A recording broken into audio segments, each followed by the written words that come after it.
चला तर मंडळी, शेवटी तो दिवस आलाच आहे ज्याची आम्ही खूप वाट पाहत होतो, ते म्हणजे इंडियामध्ये सुट्टीला जाण्यासाठी. माझा आणि शरूचा लोक तर तुम्ही पाहिलाच.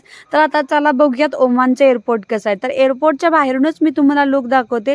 लाइटिंगमुळे खूप छान वाटत होतं, खूप छान चमचमाट होते. आणि आम्ही एअरपोर्टवर पोहोचलो, सगळी प्रोसिजर झाली. आता वेट करतोय ते म्हणजे फ्लाईटचा.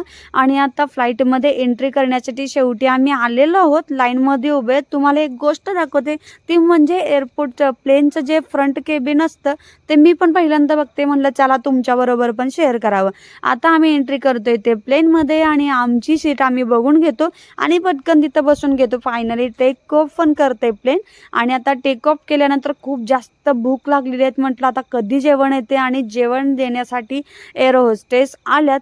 तर आता माझं नॉनव्हेज आणि शरूच्या बाबांचं व्हेज असं जेवण ऑर्डर केलं आणि मस्त झोप काढून आम्ही सकाळी उठलो. म्हणजे पहाटे 4 वाजता आम्ही इंडियामध्ये पोहोचलो. चला बाय बाय.